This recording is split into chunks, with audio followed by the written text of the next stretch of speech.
wondering what kind of dowry price that was. Then he remembered it had all happened 8 years ago when he proposed to Fang Yuxu. The price had gone from 40,000 to 400,000, and she asked what he thought about that. Gradually he got up, saying he thought a lot about it. In his past life, that wretched family had drained everything from him until he died in a pit. He then said he agreed. The so-called mother's eyes gleamed, and she asked if he was really willing to do it, but he shouted that there was no way he'd agree to such idiocy. Now that he'd been given a second chance, he wasn't about to make the same mistakes. The mother asked what he meant, questioning if he really thought her daughter wasn't worth $1 million.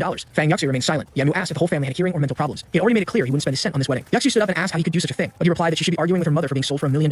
She made a pained expression and said it hadn't been easy for her relatives to raise her, so they deserved to ask for something. The father then wanted to know what he gained besides a loser brother who only wanted his money. The blonde idiot stood up, demanding to know who he was calling a loser. The father mercilessly said it was him who couldn't even earn enough to feed himself. The blonde guy went in for a big punch, but it seemed Yanmu had fought this guy in past life and wasn't going to act the same way. He smashed the guy's head against the pavement while the mother screamed at him to let Xiaoyu go, who was supposedly family. But Yanmu responded that as long as he wasn't married, none of them were his family. He then turned around and declared that from this moment on he had nothing to do with any of them. Fang Yuxu asked if their relationship wasn't worth any money at all. Yanmu asked if she had ever wondered how many of his relatives had worked hard to earn $500,000. In his past life, his hopeful father spent everything he had on lottery tickets and ended up winning. With that, he gave $500,000, and Yanmu gave the other half, securing the marriage. That was a man who gave his all. Yanmu then walked out the door, saying all she wanted was someone to support her family, and that someone wasn't going to be him. The next scene shows him already at the same lottery his father had won before. The prize had accumulated to over 100 million. In his past life, at this very moment, he went down and bought a ticket with his father. He hoped he could clearly remember this, even though his memories were muddled from the passage of time. He then walked to the counter and said he wanted to buy a lottery ticket. The clerk informed him that the drawing would be held tonight at 9:15 p.m. That's when he glanced to the side and saw his father arriving. His father wondered if he was really seeing his son, since theoretically he was supposed to get Fang Yuxu's place. Yanmu noticed that his father looked completely worn out and wondered if he ever had a chance to rest. He hid so his father wouldn't see him. At that moment, his father, clutching a ticket, was praying that if he won, he wouldn't have to worry about the price of his son's wedding. Yanmu swore that from this day on, his family would never suffer again. That's when the system came into play. The novice mission was to win 100 million and build his own industry. He had 24 hours to do this, but 3 hours had already passed, leaving him with only 21 hours. If he failed, he would lose his life. The protagonist was understandably confused. The next scene took him back to his home. Looking at his hand, he knew he had 21 hours left according to the system. Suddenly, he heard a voice asking what someone was doing and telling him to let go. Yanmu recognized the voice as Meng You's. He rushed up the stairs, calling her name and asking what was wrong. Meng You was a childhood friend, almost like a sister to him. In his past life, her mother had borrowed money from loan sharks, and as expected, things turned grim when they couldn't repay. Both ended up in their graves. Yanmu swore he would protect her in this life. Inside one of the rooms, two men were taunting her, saying she could scream all she wanted because no one would save her. One of them with an open shirt mocked her for possibly calling Yanmu, implying he was useless. In the next moment, Yanmu delivered a swift blow to the first guy. He saved her quickly. It was a punch and a hug, a spot and rescue. The blonde guy didn't even know who had hit him. Another man approached from behind, asking if Yanmu was tired of living, but Yanmu easily immobilized his arm, questioning how a gangster could be so bad at fighting. The blonde guy called him a bastard and pulled out a cutter, threatening to kill him. Yanmu, however, stated that he knew they were there for money, warning that if anyone made a move, they'd never get paid. The man questioned if he actually had money, but one in the red shirt scoffed, saying it was obvious he was dirt poor. The blonde then pointed out that the debt exceeded $500,000. Yanmu responded that he would have the money in 3 days. This time, instead of spending $500,000 on one woman, he would spend it on another. A genius move indeed. Another man reminded them of several outstanding medical debts. The blonde warned that if the due date came and they didn't have the money, Meng You would have to cover his debt. Yanmu declared that when he delivered the money, everyone would have to kneel and apologize to her. As they left, they mocked him, saying he should try his luck or he'd be without legs soon. The system then reminded him he had 20 hours left to complete the mission and had to act fast. His life was tied to survival points, and at the moment he had very few, so his body would begin to show symptoms. The system mentioned a real estate agency that was about to go bankrupt. While he pondered how his life was now determined by points, Meng You called out to him, apologizing and saying she didn't want to drag him down with her. Yanmu told her not to worry and reassured her that within 3 days he'd ensure they apologized. But then his body reacted. His head began to throb and he felt nauseous. Meng You asked if he was okay and he collapsed on the mountain. The fall was intense and seeing him hit the ground was truly heartbreaking. He apologized, saying he was hungry and felt weak, but he quickly realized these were the adverse symptoms the system had warned about. The scene then shifted to the Fang family home. The mother asked if he had responded to her call, to which Fang Yuxu said he hadn't. The father was ready to slap her, asking how it was possible to have a daughter who couldn't even control a man. The mother told Lao Fang to lower his hand, saying there was something off about Yanmu today. The father scratched his chin, agreeing it was strange since he usually groveled at Yuxu's feet. He wondered if Yanmu had somehow gotten rich. He then told his daughter that she needed to go and win him back before another woman did. The worst thing would be for him to become rich and for her to lose her chance to be his wife. Even the mother began pushing her out of the house, telling her to go and capture that man. No sympathy here for this cursed woman, though Fang Yuxu was now questioning why Yanmu had acted so differently today. Back with our boy, Yanmu was serving some apples to Meng You when the doorbell rang. She said she would get it, and outside it was of course Fang Yuxu. As soon as she saw Yanmu, she demanded to know what was going on. Yanmu asked if he had made it clear that there was nothing between them anymore, or if she was there because her snobby mother wasn't satisfied. Fang Yuxu, however, shouted that it was impossible and wanted to know if he was interested in someone else or if he changed his mind just because they raised the wedding price. Yanmu told her to give up, that anything between them was completely impossible. He said that out of whatever bond they once had, he'd give her some advice. She should leave the house as soon as possible and live more freely. She ignored him, turned around, called him a delicate son of a mother, and swore he would regret it. Meng You stood there, confused, not understanding what was happening. As far as she remembered, they were close, so how did things turn this way? Yanmu told her to stay at his place for now because he had to leave for a trip. He muttered to himself that he didn't care about that stupid relationship, and that it was time to explore the available businesses in the city. Out on Jiangxing Street, people were talking about the lottery drawing. Apparently, fortune fever was running wild in China. His father was there, saying all he wanted was for his son to buy a house and get married. Yanmu was hiding carefully. He didn't want anyone to know if he was about to win. While watching the news, he noticed a real estate company called Fidelidade that seemed like a promising place to invest. He already knew that in the future, this company would become massive, but right now, they were facing serious challenges. If he took control of the company, he could potentially become extremely wealthy within a few years. He decided that this would be his first investment. The scene shifted to the Fidelidade real estate company the next day at 9:20 a.m. The place already looked like it had declared bankruptcy, and there were people shouting at the entrance. The system reminded him that his survival chances were low, and he had little time left to complete the mission. Unfortunately, he had to visit the bank to collect his lottery winnings, which delayed him. A man in a yellow helmet walked by, mentioning he was bringing a banner. Yanmu asked why everyone was there, and they explained they hadn't been paid for half a year. Yanmu said it was common for payments from construction companies to be a little late, just a little 6 months. However, another person said that usually they could pay at the end, but in this case, the company's boss had fled, leaving the business deep in debt. Clearly, they wouldn't have any money to pay anyone, so they needed some way to get something. Yanmu, though, seemed excited, asking if the boss really had run away. The man confirmed, saying it was information from the top employees of the company. Yanmu left excitedly, thanking the guy. His time was limited, but at least his chances of achieving his goal were increasing. In front of a black car, people held up signs demanding payment before leaving. The company called Fuda had Kong Ru, a 40-year-old man wearing glasses, as his former owner. A bald man named Libyo, serving as his bodyguard, muttered that the dogs were going crazy. He asked Kong why he didn't just hire people to deal with the mess, but Kong replied that letting them bark was better than inviting more trouble. At that moment, Yanmu knocked on the window, startling the bald man. He had 25 minutes left to complete his mission. Yanmu opened the car door and entered. He introduced himself to Kong Ru, saying he was there to talk business. The bald man grabbed him by the collar, asking if he really wanted to die. Yanmu calmly stated that he had information that could prevent Kong Ru from spending the rest of his life behind bars. The boss told him to forget about money since he didn't have the means to pay anyone. But then Yanmu revealed that he was there to give money. He offered to assume all the company's debts, including overdue wages, but in return, he wanted ownership of the Fuda real estate company. Kong questioned if Yanmu understood the value he was talking about since they owed a lot, especially to unpaid employees. Yanmu, with just 10 minutes left on the system's clock, said he'd take it all. Kong said he wouldn't even start talking for less than 50 million. Yanmu agreed to the amount. Suddenly, Kong shouted, asking why this kid who barely had facial hair was raising his voice. The bodyguard told him to stop making up numbers. Yanmu silenced him with a swift blow to the throat. Kong was shocked that this kid had taken down his bodyguard. He told the bald man to hold back and asked Yanmu not to waste his time if he didn't have the money to pay employees. Yanmu insisted he'd take the land and debts for 50 million and pay immediately. He knew Kong Ru was desperate to escape, and acquiring as much land as possible in the city was his goal. Yanmu demanded everything Kong had in his name in the area. Kong asked if he was trying to make a fool of him. For the boss, getting rid of those properties was urgent. Yanmu reassured him it was no joke and asked him to name his price. With just 5 minutes left on the system timer, the boss questioned if Yanmu Yanmu was serious, while the bald bodyguard thought he was insane. The system warned him again that with 3 minutes remaining, his senses would begin to shut down. Yanmu confirmed he was serious and asked if the boss had made a decision. He was determined to buy the food company no matter what happened. The boss then said that if he had at least 20 million right then, they could make the transfer, and he could pay the rest later. The problem was that Yanmu's hearing had already failed. While it seemed like a foolish situation, Yanmu cleverly deduced from the boss's mouth movements and gestures that he was likely asking for around 20 million. Kong Ru instructed Li Biao to handle the transfer to Mr. Yan. The countdown continued with only 10 seconds remaining. Yanmu's vision was fading, and he needed to finalize the deal by pressing his fingerprint. With 6 seconds left and then 4 seconds, the transaction succeeded. However, Yanmu collapsed at the bank, questioning why the system hadn't announced the mission's completion. His energy was still being drained, and he felt death was imminent. At that moment, the system finally congratulated him, awarding him 13 survival points. Yanmu didn't celebrate, he was simply relieved to be alive. The system explained that survival points could be used in the system's store or to extend his life. Meanwhile, a commotion erupted as someone shouted at Kong Ru. A man in front asked Yanmu if he was okay. Yanmu confirmed and told Kong Ru to use the money to pay the workers as soon as possible. Kong Ru instructed the man to inform everyone outside that they would be paid by the evening. The announcement was made through the sunroof, but the skeptical crowd doubted that months of overdue payments would suddenly be resolved. One of them said that if they weren't paid, they'd return to put an end to it for good. The bald bodyguard asked what their next step would be, and Kong Ru suggested returning with Yanmu to strategize. The scene shifted to the real estate office, where the former president brought documents for Yanmu to review. Yanmu dismissed the old plans and marked certain areas on a map. He pointed out specific lands to purchase and others to leave untouched. Kong Ru complained that one of the areas Yanmu wanted to buy was isolated and abandoned, calling it a waste of money. Yanmu, however, insisted it was the perfect spot for future development as new schools and buildings would soon emerge there, making it ideal for a commercial district. Yanmu elaborated, saying they would build an entire shopping complex including shops, a hotel, and more with a unique design that met safety standards. Kong Ru agreed to handle it and was told by Yanmu that good work would always be rewarded. Kong then invited Yanmu to an upcoming investment meeting. The scene shifted to the Jingping Hotel, where Yanmu inquired about the investment event. He glanced back and was surprised to see Fang Yuxu there wearing a revealing dress. A chubby man beside her blushed, saying he hadn't expected her to look so stunning. Fang Yuxu appeared annoyed, as this was the only man willing to pay the exorbitant wedding price. The man pulled her aside, asking if she was distracted. It was then that she noticed Yanmu. They exchanged looks but said nothing. The blonde-haired man sensed they might know each other. Yanmu reflected on how quickly Fang Yuxu had moved on and dismissed any concern. It was none of his business. However, when the blonde man bumped into him on purpose, Yanmu asked what he thought he was doing. The man accused Yanmu of standing in the way and jabbed a finger at his chest, questioning if someone as poor as him even knew where he was. Yanmu mocked the man for his appearance, but the blonde man demanded to know if Yanmu had any idea who he was and whether he really wanted to pick a fight in front of the girl. Ignoring him, Yanmu asked Fang Yuxu about her relationship with this man, to which she replied that it had nothing to do with him. The blonde man walked away, taunting Yanmu for dreaming he'd ever have a woman like Fang Yuxu. Yanmu reflected that he had once thought Fang Yuxu was a simple and kind girl and believed the problem was her family, but it seemed he was wrong, and this realization allowed him to finally let go. The scene shifted to the investment reception. The system assigned Yanmu a mission to invest in one of the businesses present to earn 10 more points. Yanmu knew this would be challenging, given the people in attendance. A security guard blocked his entrance, asking if he knew where he was going. Yanmu asked if this wasn't the investment reception. The guard sneered, telling him to leave because the event was for people planning to spend millions. Yanmu ignored all of it and simply stated that he was also there to make some investments. However, the security guard mocked him, asking what kind of investor walked around in gender clothes. Yanmu was not pleased by being judged based on his attire. At that moment, the blonde-haired man appeared and asked if Yanmu was following them. The guard laughed, saying that this kid really seemed lost and was even claiming he was there to invest. The chubby man chimed in, saying that Yanmu needed to learn to invest in himself first. He placed a hand on Yanmu's shoulder, condescendingly remarking that he had energy but couldn't waste it by just chasing after women. He said there was no use in Yanmu getting angry since that beauty would stay in his arms. Yanmu was about to walk past, but the guard blocked him again. At that moment, the chubby man noticed something and mentioned that Brother Kong had finally arrived. Yanmu glanced at Fang Yuxu and asked if she was doing this for money. She claimed it had nothing to do with him, but he pressed further, asking if she was truly willing to do anything for money and degrade herself in such a way. She remained silent and he turned away. Meanwhile, the chubby man asked Kong if his company had recently been acquired. Kong confirmed, and the chubby man mentioned that he too was looking to sell his business, though times were tough. As they spoke, Kong noticed someone else and excused himself, saying he had another person to speak to. He approached Yanmu. The chubby man, now puzzled, wondered why Kong Ru was addressing the young man as Mr. Yan. Fang Yuxu, watching from the sidelines, was equally curious. Mr. Ma, the chubby man asked Kong if he had lost his mind by calling such a young man his boss. Kong clarified that they were misunderstanding. Mr. Yanmu was indeed the new owner of Fuda. The chubby man was shocked, asking if this was the person who had recently bought the company. Kong confirmed it. Immediately, Meidong turned to Yanmu, apologizing profusely for his previous behavior. He claimed it was all just a joke, that he didn't know Yanmu's identity and begged for forgiveness, promising to do whatever was asked of him. Yanmu turned to him and asked if he was Mr. Meidong. Meidong confirmed, and Yanmu coldly told him to leave. Naturally, Meidong left fuming, muttering that Yanmu would pay for this humiliation. Once inside the event, Kong Ru asked if Yanmu had any particular investments in mind. Yanmu replied that he hadn't decided yet and needed to look around, knowing that the best options were likely already taken. That's when he noticed a booth for a company called Nebula, which would become highly influential in the internet industry. The representative handed him a card, explaining that they would be producing wireless routers. Yanmu recognized the man as Zhang Penju, the company's founder. Seeing him working so hard now made it clear why Nebula became so successful in the future. Kong advised against investing, claiming it was a foreign company with little value in the local market. Others agreed, dismissing the idea of internet routers as a distant prospect, not worth investing in yet. Penju insisted that routers were the future, with wireless signals soon becoming essential worldwide. The others scoffed, saying only an idiot would invest in something like that. They argued that such a business shouldn't even qualify for investment opportunities. That's when Yanmu pulled out a card and announced he would invest 15 million in the company. Penju, sweating nervously, asked if he was serious. Yanmu confirmed, saying he was optimistic about their future, confident that with the growth of the internet, Nebula would become a major force. Out of nowhere, Meidong appeared again, shouting for everyone not to listen to Yanmu, calling him a beggar spouting nonsense. He was about to insult Yanmu when Kong stepped in, warning Meidong to be quiet since they were friends, but this would be his last warning. Suddenly, Meidong revealed Kong's plans to abandon the company and leave everyone unpaid. The other investors started whispering, calling Kong untrustworthy. Meidong sneered, saying Kong would be smarter not to be the dog of his kid. Kong began to protest, but Yanmu cut him off, asking Meidong if he truly thought he didn't have 15 million to invest. Meidong arrogantly confirmed, saying he could spot a liar easily, especially one as poor as Yanmu. Yanmu challenged him to a bet. If he could produce the 15 million to invest, Meidong would have to kneel, publicly apologize, and slap himself 3 times. Meidong hesitated, sure Yanmu had no money, but worried about the consequences if he did. Just then, someone interrupted, saying that Mr. Mei was ruining the fun for everyone. It was Tang Ning, the second son of the Tang family, a significant figure, judging by Meidong's trembling reaction. Yanmu knew the Tang family produced materials essential for Nebula's equipment. Since he wants to invest in those guys, it would be perfect if he could get closer to them.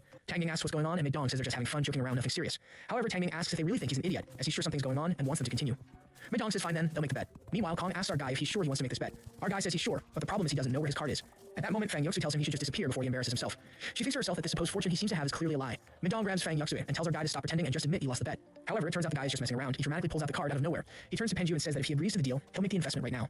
The president obviously agrees and says he'll go get the machine, thinking that despite his shabby appearance, this guy is reliable. Just then, Meidong intervened, ridiculing Yanmu as a beggar and snatching his card, showing everyone it was a basic card. He mocked Yanmu for lacking a special card if he had such wealth. Yanmu took back the card, saying they'd soon see who had money. The transaction was initiated, but the machine showed insufficient funds. Meidong laughed, calling Yanmu a fraud. Yanmu, confused, couldn't understand why his funds were inaccessible. Kong wondered what to do next, and Penju, sensing something was wrong, believed Yanmu wasn't lying. Madong pretended to be magnanimous, suggesting he forgive Yanmu and wouldn't demand he kneel. But Tang Ming intervened, asserting that bets must be honored. Kong protested, saying banking errors were possible. Madong, growing impatient, demanded Yanmu settle the bet. Yanmu declared that Madong feared he truly had money and wanted to escape. Madong scoffed, claiming he had nothing to fear from a child. He ordered security to force Yanmu to kneel if he didn't comply. Yanmu calmly said it was too soon to conclude anything. As tensions rose, Yanmu disappeared in a blur, taking down 2 guards instantly. Fang Yuxi was stunned, unable to comprehend Yanmu's newfound combat skills. Even Tang Ming was amazed by how quickly Yanmu dispatched the guards. Bank officials approached, but Madong dismissed them. Tang Ming insisted the matter be resolved. As the account balance was checked, Madong mocked the notion of Yanmu having 50 million. Yanmu confirmed he did, explaining his funds were temporarily frozen pending verification. Once cleared, he received a higher tier card. The news stunned Fang Yuxi and Madong. Yanmu asked if the transfer could proceed, while the chubby man accused the bank official of being a stooge. The official handed Madong the card, confirming everything was legitimate. Shortly after, he informed Yanmu his bank issue was resolved, and he'd soon receive a gold card. Enraged, Madong dismissed the significance of Yanmu's wealth, demanding he make the promised investment. Yanmu completed the transaction successfully. Kong asked if Madong had anything more to say. Cornered Madong claimed they'd set him up and refused to kneel. Tang Ming kicked him behind the knee, reminding him to honor his bet. Madong slapped himself, apologizing to Yanmu, but Yanmu pressed, saying he hadn't finished everything as agreed. Yanmu, still maintaining his calm demeanor, suggested to Madong that he might want to tell the truth about the former situation with Mr. Kong's company. Madong, cornered, apologized, admitting that the issues with unpaid salaries were all fabricated. Before leaving, he muttered under his breath that he would eventually put Yanmu in a coffin. The Nebula founder approached Yanmu, expressing his gratitude and assuring him that he would not disappoint. The crowd surrounded and praised Yanmu, while Fang Yuxi was left questioning if he had always been this wealthy. She recalled her parents pushing her to meet Madong that day, insisting she find a rich man as they saw no value in raising her otherwise. Her mother made her usual dramatic claims, saying she wasn't forcing her, but failure would mean the family's extinction. As Tang Ming observed, seeing their meeting must be destiny, Fang Yuxi left. Yanmu earned his points from the system, which then informed him it would take a 10%